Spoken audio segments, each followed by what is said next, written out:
ये सारी बातें मैं कर रहा हूँ कि मैं दिलाऊंगा पेंशन, तो इसकी कहानी क्या है? क्या मैं भी हवाबाजी कर रहा हूँ? क्या मैं भी आपको ऐसे ही भरमा रहा हूँ? क्या मैं भी आपको उम्मीद दिखा के कर दूंगा? कभी मैंने आज तक ये नहीं कहा कि मैं दिलाऊंगा पेंशन, लेकिन आज मैं ये कह रहा हूँ कि दिल्ली में जितने भी EPS 95 पेंशनर्स हैं उनको भी, और जो वृद्धा पेंशन है उनका भी रास्ता मुझे नजर आने वाला लगा है, और कैसे पेंशन मिलेगी, और यही 1 महीने में मिल जाएगी। इलेक्शन जैसे ही कवर होगा ना, जो भी सरकार बनेगी वो खुद ऐसे थाली में सजा के लाएगी पेंशन के। लो पेंशन सबसे पहला काम इलेक्शन के बाद अगर कोई होगा तो ये पेंशन का ही होगा। कल दिल्ली में जंतर मंतर पर, यहाँ जहां मैं खड़ा हुआ हूँ, एक धरना भी हुआ। उस धरने की भी पटकथा कहानी बताऊंगा कि किस तरीके से पेंशनर के नेता काम कर रहे हैं। उसमें भी एक खुलासा करूंगा किस तरीके से वो यहाँ पर कुछ गलत काम करके रफू चक्कर हो गए, वो भी बताऊंगा मैं आपको कि कल के आंदोलन में क्या गलत काम हुआ, किस तरह से पेंशनर के बड़े नेता ने जो कल यहाँ धरना प्रदर्शन किया उसमें क्या गड़बड़ की उसमें, और किस तरह का गोलमाल किया, वो भी बताऊंगा। लेकिन वो बात की बात है, पहले लोग पूछ रहे हैं कि भाई कल के आंदोलन के विषय में मनोज तुमने कल के आंदोलन के विषय में कुछ नहीं बताया, क्योंकि कल दिल्ली में आंदोलन था पेंशनर का। तो भाई कल मेरा कहीं काम था तो मैं उस आंदोलन को कवर नहीं कर पाया, लेकिन जब वो आंदोलन खत्म हुआ, जो धरना प्रदर्शन खत्म हुआ, तो मुझे एक जानकारी मिली, और उस जानकारी के जरिए मैंने देखा जंतर मंतर पे काफी असंतोष था, तो मैंने पूछने की कोशिश की, तो जो कहानी आई वो भी कहानी बताऊंगा, सब कुछ बताऊंगा, और पूरे दिल से आज वीडियो बना रहा हूं। आज की वीडियो कहते हैं अपने आप में एक कमाल की वीडियो है। क्यों कमाल की वीडियो? कि आज हमें उस सूरज दिख रहा है, आज हमें आशा की किरण दिख रही है, आज मुझे भी आशा की किरण दिख रही है, और आज मुझे उम्मीद है, और आज की वीडियो के बाद मुझे लगता है कि अब जो पेंशनर की बात करेगा वही देश पे राज करेगा। बहुत सारी बातें हम आज करेंगे वीडियो के अंदर। आपको वीडियो जैसी भी लगे कमेंट में लिखना, और कुछ लोगों को तो अच्छी लगेगी नहीं, उनका तो धर्रा ही है कि हर चीज का विरोध करना, तो उनके लिए मैं कुछ नहीं कहूंगा, लेकिन आप लोगों के लिए कहूंगा। तो मैं ये कह रहा हूं कि मैं दिलाऊंगा पेंशन, और आपको ये लिखना है मैं लूंगा पेंशन। कमेंट में ये लिखना है मैं लूंगा पेंशन। लास्ट में बताऊंगा कि क्यों लिखना है ये कि मैं लूंगा पेंशन, तो मैं लूंगा पेंशन ये लिखना है आपको, ठीक है? और फिर हम बताएंगे कि कैसे मैं दिलाऊंगा, कैसे आप लेंगे पेंशन। तो चलिए विधिवत शुरू करते हैं। सबसे पहले कल के आंदोलन की बात कर ले, क्योंकि कल के आंदोलन में क्या हुआ वो आपको पता होना चाहिए। कल एक EPS 95 का आंदोलन हुआ जंतर मंतर पर। बहुत सारे नेता आए, बहुत सारे संगठन के अपना उनका आंतरिक उन्होंने चंदा इकट्ठा किया। अच्छी बात है, लड़ाई लड़ने के लिए धन भी चाहिए। चंदा भी इकट्ठा किया, बहुत सारा काम किया। काम करने के बाद वो यहाँ से जब गए, जैसे ही वो गए, मुझे उसके बाद में जंतर मंतर पे आना हुआ, क्योंकि मेरा सुबह कहीं असाइनमेंट था, तो मैं वो काम के सिलसिले में वहां गया हुआ था। तो मुझे पता चला कि यहाँ पे 2-3 लोगों को उन्होंने सुबह से बुक कर रखा था।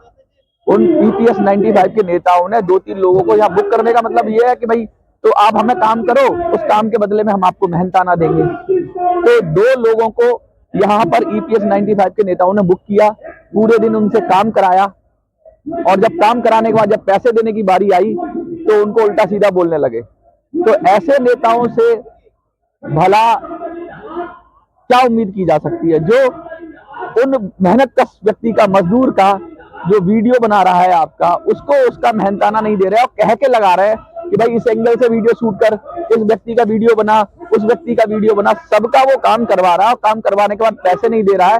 तो उससे बदतमीज आदमी, उससे बड़ा आदमी मैंने कोई देखा नहीं। तो ये गलत है, ऐसा नहीं करना चाहिए।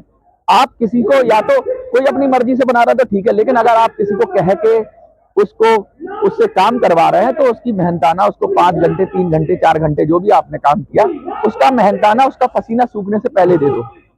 अगर आप बेईमानी करते हो तो ये आपकी इमेज बड़ी खराब करता है। तो कल तो मेरी नजरों में तो वो लीडर की इमेज बड़ी खराब हो गई। मैं बड़ा अच्छा मानता था उनको, लेकिन उन्होंने जिस तरह की हरकत की यहाँ पर, जैसा मुझे सुनने में मिला, अभी मुझे उनका पक्ष नहीं पता, लेकिन यहाँ पर वो कुछ लोगों से उन्होंने काम कराया, और उनका काम कराने के बाद उनको पूरी तरीके से यूज किया, यूज करने के बाद उनके पैसे नहीं दिए। तो ये बहुत गलत किया उन्होंने। आपको क्या लगता है कि किसी से काम कराने के बाद अगर उसका पैसा बनता है, उसकी मजदूरी बनती है, उसका पसीना, मेहनत का पसीना बनता है, तो उसे देना चाहिए। मुझे तो लगता है देना चाहिए। अगर कोई अपनी मर्जी से कर रहा है तो बात अलग है, लेकिन अगर आपने बुक करके काम कराया है तो उसको उसका पैसा देना चाहिए। चलिए, ये कल के आंदोलन की बात छोड़ देते हैं। काफी पैसा भी इकट्ठा किया है कल के आंदोलन में, तो वो अलग विषय है उनका। अब मैं तो यही कहूंगा कि पेंशनर के भले के लिए वो पैसा खर्च हो, लेकिन आपको क्या लगता है ये आप कमेंट में लिखिए। चलिए, इस आंदोलन से आगे निकलते हैं, हमें तो अपनी बात करनी है। ये तो छोटी सी बात है, मुझे लगता है सुधार कर लेंगे वो जो भी नेता हैं, देख रहे होंगे वीडियो, देखते भी है मेरा वीडियो, तो वो सुधार कर लेंगे और आगे से ऐसी गलती नहीं करेंगे, क्योंकि उनकी इमेज काफी, मैं नाम नहीं ले रहा हूँ, उनकी इमेज पे बहुत बड़ा डेंट लगने वाला है EPS 95 के पेंशनर की नेता की इमेज पे। अच्छा, अब हम बात करते हैं कि भाई हमारे पास ऐसा क्या है जो मैं पेंशन दिला दूंगा। देखो, मैं 22 तारीख को एक बहुत बड़ा खुलासा करने वाला हूँ, तो उस खुलासा करने के लिए ये कुछ परतें हैं, तो उसमें से थोड़ा बहुत आज मैं बता देता हूँ, बाकी सारी चीजें तो नहीं बताऊंगा, थोड़ी बहुत चीजें बता देता हूँ।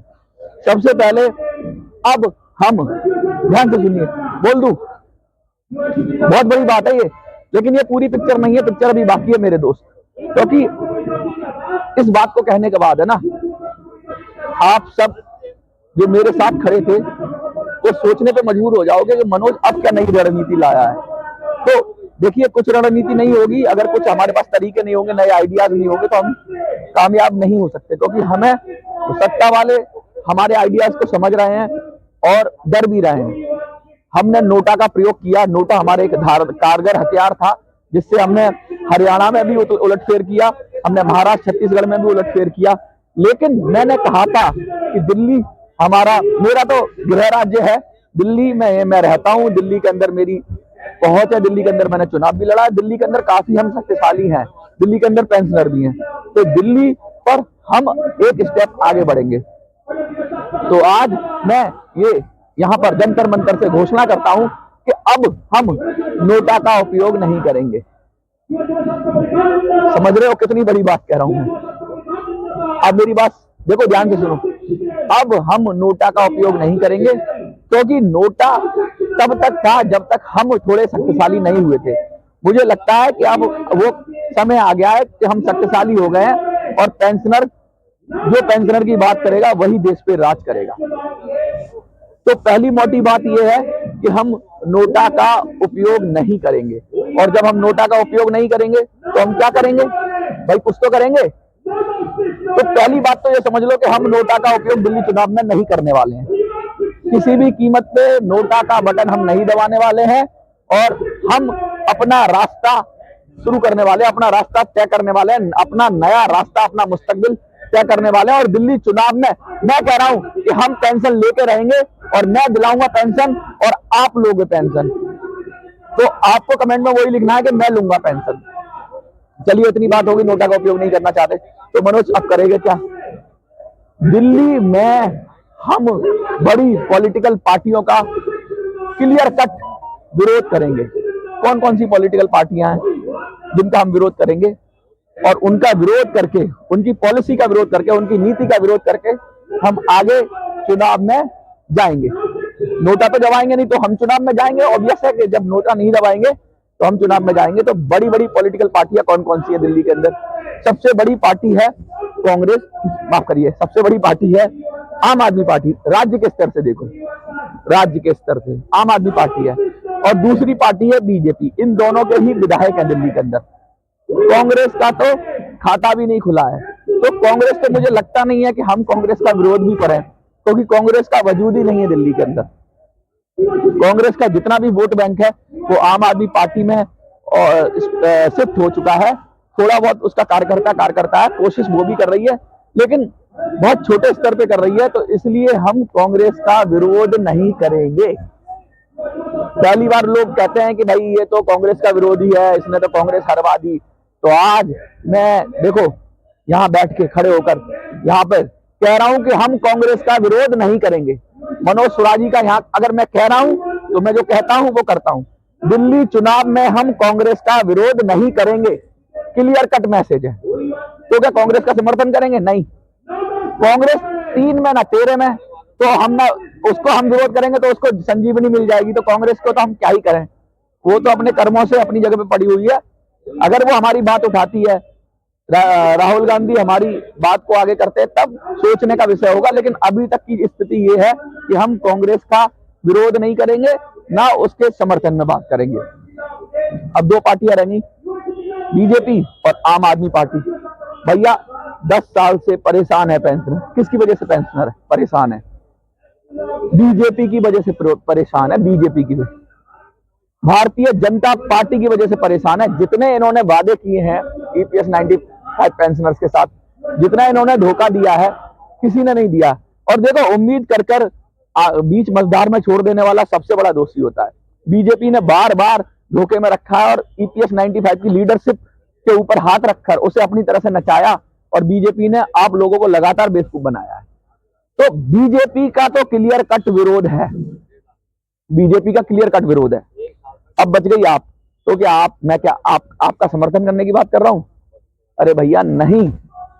आम आदमी पार्टी ने पिछले 7 सालों से दिल्ली के अंदर वृद्धा पेंशन नहीं दी, बंद कर रखे फॉर्म। जब हमने आपने चुनाव लड़ा दिल्ली के अंदर, जब हमने कैंपेनिंग चलाई, जब हम बुजुर्गों के लिए गली गली गए, ये 7 सीटें हार गए दिल्ली के अंदर आम आदमी पार्टी वाले। अब इनको समझ में आया यार कि 1000, 500, 2000, 4000 वोटों से भी खेल हो सकता है। विधानसभा है, छोटे मार्जिन से जीत हार होती है। ये लोग नोटा दबाते आ रहे हैं, कहीं इन्होंने कहीं किसी का खेला कर दिया तो कहीं हमारा रायता ना फैल जाए, इसलिए इन्होंने फॉर्म खोले बुजुर्गों के। इन्होंने फॉर्म खोले, इन्होंने कहा कि 80,000 का हम कोटा बढ़ा रहे हैं, 80,000 लोगों को हम पेंशन देंगे। लेकिन तुरंत ही इन्होंने फॉर्म भी बंद कर दिए 80,000 भरते ही। अरे भाई, फॉर्म तो भरने देते सबको, इन्होंने फॉर्म भरने के अधिकार से वंचित कर दिया। अब नया क्या फॉर्म खोल दिया कि महिलाओं के लिए कभी कुछ कभी कुछ। ये रोज नई घोषणा कर रहे हैं, नया फॉर्म खोल रहे हैं, और फॉर्म खोल के लोगों के से इतने फॉर्म ले लेंगे। मेरे एक सवाल का जवाब दो, क्या ये जब 80,000 बुजुर्गों को पेंशन देने की स्थिति में नहीं है, तो दिल्ली की पूरी महिलाओं को क्या पेंशन दे देंगे? ये सिर्फ फॉर्म भरवाएंगे, वोट लेंगे और सगन कर देंगे। सगन का मतलब समझते हो? कि जब अपनी योजना कोई लाते हैं तो कहते हैं हम 5,000 महिलाओं को पेंशन दे रहे हैं, या हम 10,000 महिलाओं को पेंशन दे रहे हैं, तो ऊंट के मुंह में जीरा। यानी अपने कार्यकर्ता, अपने एमएलए के रिकमेंडेशन पे हर विधानसभा में 150 महिलाओं की पेंशन लग जाएगी। उसमें कुछ कार्यकर्ता भी हो सकते हैं, कुछ बुजुर्ग भी हो सकते हैं, या कुछ सेटिंग कर लेंगे, वो हो जाएंगे। तो अल्टीमेटली योजना भी हो जाएगी इनकी, और ये कह देंगे दिल्ली में हमने महिलाओं को पेंशन दे दी। लेकिन ये सब महिलाओं को पेंशन नहीं दे सकते, ये आपको बेवकूफ बना रहे हैं सरासर। इतना फंड ही नहीं है कि सारी महिलाओं को पेंशन दे सके, क्योंकि ये बुजुर्गों को देने में ही आनाकानी कर रहे हैं, जिनका हक बनता है, अधिकार बनता है। तो ये महिलाओं को कहां से दे देंगे? ये झूठा वादा है, प्योर क्लियर कट झूठा वादा है। महिलाओं से फॉर्म भरवाएंगे और महिलाओं को उम्मीद रख के उनसे वोट कर देंगे। अगर बिजली पानी के बिल की बात करने की माफ करें तो वो हो सकता है, क्योंकि उसमें बहुत कम खर्चा आता है। लेकिन पेंशन के अंदर लमसम 2100 रुपए की बात करना और दिल्ली की आधी आबादी को लगभग पेंशन देना, तो समझ लो कि कम से कम 40-50 लाख लोगों को पेंशन देनी पड़ेगी। और दिल्ली सरकार का पूरा बजट नहीं है इतना, अगर हर महिला को 18 साल से ऊपर की को पेंशन दे दें, इनका बजट नहीं है ये दे पाए। एक एक घर में 5-5 महिलाएं, 7-7 महिलाएं हैं, 20-20 हजार एक एक घर को दे देना, लगभग 2,000 रुपए के हिसाब से 14,000, 15,000, 17,000, ये एक इम्पॉसिबल सी बात है। और ये दिल्ली सरकार के ना तो पास इतना पैसा है और ना ये योजना लग रही है। बाद में यही होगा, इस योजना में से कुछ लोगों को दिया जाएगा, कोटा बना दिया जाएगा, तो ये योजना भी भ्रमित करने वाली योजना है। तो हम कह रहे हैं ऐसे जनता को भ्रमित क्यों कर रहे हो? तो केजरीवाल भी मोदी का ही राह पे चल रहा है, तो हम केजरीवाल का भी विरोध करेंगे। तो हम कांग्रेस का विरोध नहीं करेंगे, क्योंकि कांग्रेस का कोई वजूद नहीं है। हम बीजेपी का विरोध करेंगे और हम केजरीवाल का विरोध करेंगे। जब हम ये सब करेंगे तो हम क्या करेंगे? और नोटा भी हम उपयोग नहीं करेंगे। तो सीधी सीधी मोटी मोटी बात यह है कि हम दिल्ली चुनाव में जा रहे हैं।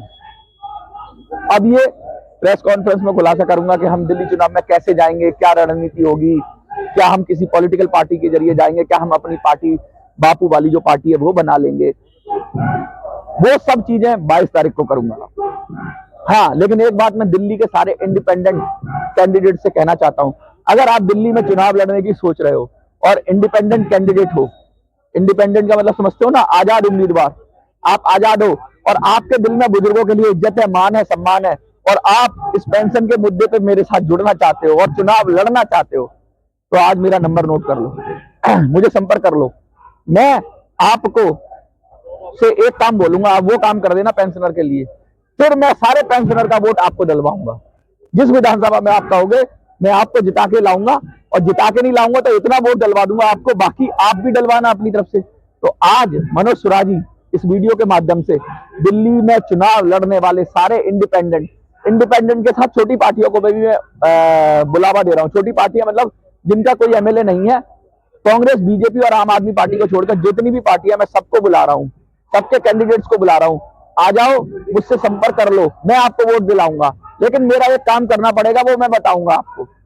बुजुर्गों का काम करना पड़ेगा, वो मैं बताऊंगा आपको क्या करना पड़ेगा और कैसे आप बुजुर्गों का वोट ले सकते हो, कैसे आप ईपीएस 95 के पेंशनर का वोट ले सकते हो। आप किसी छोटी पार्टी से, कोई दिक्कत नहीं, आप एमएलए का चुनाव लड़ना चाहते हो, निर्दलीय हो, आओ, और जो पहले मेरे पास आ जाएगा उसी का मैं हाथ पकड़ लूंगा और उससे मैं एक काम करवाऊंगा। क्योंकि मैं एक विधानसभा में 4 लोगों को अपना बुजुर्गों का समर्थन नहीं दिला सकता, तो मुझे 70 आदमी चाहिए, 70 सेनापति चाहिए। मेरी नजर में कुछ लोगों ने मुझसे संपर्क किया, लेकिन आज मैं सबको ओपन प्लेटफॉर्म दे रहा हूं, आज सबको खुला आमंत्रण दे रहा हूं। दिल्ली में चुनाव लड़ने वाले सभी लोगों को कहना चाहता हूं कि भैया 22 तारीख तक आप मुझसे संपर्क कर लो। मेरा नंबर वही है 8375009595। व्हाट्सएप करिए, इस पर कॉल मत करना। 8375009595। यानी दिल्ली के जितने भी इंडिपेंडेंट लोग हैं, जिनके दिलों में बुजुर्गों के लिए सम्मान है और इस मुद्दे से जुड़े हुए हैं, अगर वो चुनाव लड़ना चाहते हैं तो मुझसे संपर्क कर लें। मेरी टीम बैठेगी, हम आपसे बात करेंगे, आपसी सहमति बनाएंगे और आपको दिल्ली में हम चुनाव लड़ाएंगे। कैसे लड़ाएंगे? हमारी ये कंडीशन होगी, अगर आप वो पूरी कर देंगे तो फिर हम आपको चुनाव लड़ाएंगे। आप कोई पॉलिटिकल पार्टी से हो, कोई बात नहीं, सिर्फ आम आदमी पार्टी से नहीं होने चाहिए, आप बीजेपी से नहीं होने चाहिए और कांग्रेस से नहीं होने चाहिए। 3 पार्टियों को छोड़ के आप किसी भी पार्टी से हो, हमें कोई मतलब नहीं है। आप हमारे बुजुर्गों की आवाज उठा रहे हो तो मनोज सुराजी आपके साथ है। आ जाओ, फटाफट आ जाओ। तो ये, और आप बुजुर्गों की नजर में कोई ऐसा आदमी है जो चुनाव लड़ना चाहता है, तो आप मुझे व्हाट्सएप पर उसकी डिटेल भेज देना, उसको मेरा नंबर भेज देना। नंबर है मेरा 8375009595। मैं ये कह रहा हूं कि हाँ, कॉल ना करे, व्हाट्सएप कर दे मुझे। मैं ये कह रहा हूं कि दिल्ली के अंदर मैं आपको पेंशन दिला के छोड़ूंगा।